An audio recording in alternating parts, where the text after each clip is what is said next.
sa babae at sa mag-asawa, hanggat maaari, bago kayo magpakasal, at least man lang nakita kayo nung pakakasalan mo.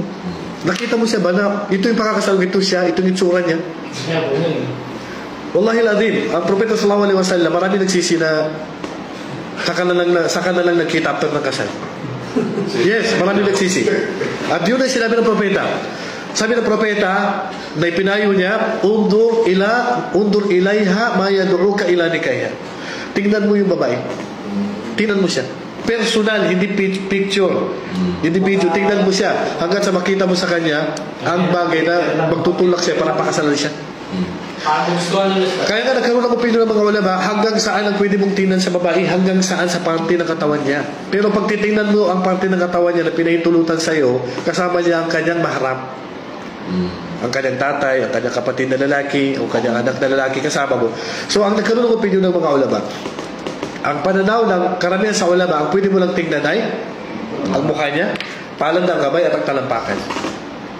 Yan lang ang pwede mong tingnan sa babae. Gusto mo pag alam mo nakanikab, pwede mo ipatanggal ang nikab na. Sa kondisyon, titingnan mo siya kasi talagang sincere ka na pakasalan. Yun ang kondisyon.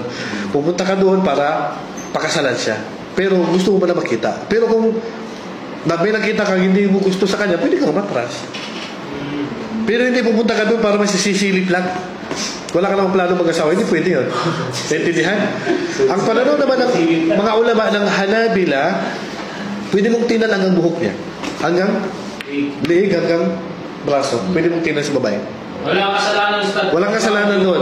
Walang kasalanan dito kung hindi mo siya nagustuhan. Ito ay opinion ng Hanabila. Ito ay pinag-usapan ng ating mga ulama. Kaya nga si Jabir, kung yung nagkakamali, umakyat siya sa puno. Umakyat sa puno. Sinilip niya yung babae. Hindi sa siyang. Siyempre, sinilip niya kung kasi ang sa babae, pag gusto natin ang propeta, alam niyo ba kung anong ginagawa ng propeta? Pinapatingin yung babae pag yung hindi pa nakaligo, bagong gising, at saka pinapaamoy pa niya pati ang kanyang bibig. Ang propeta, nagpapadala siya ng babae sa babae na gusto niya. Nagpapadala siya. Pwede tayo magpadala.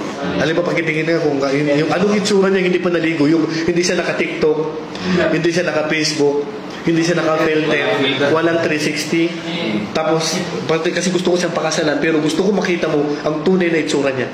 Tapos, pinapaamoy pa ng propeta ang bibig ng babae na yan. O nagtututbrush ba yan? Oo. So, ganun ang pagpili ng ng babae. Hindi yung nakakita ka na naka-filter, ang kapal ng filter. Masya Allah, ang ganda.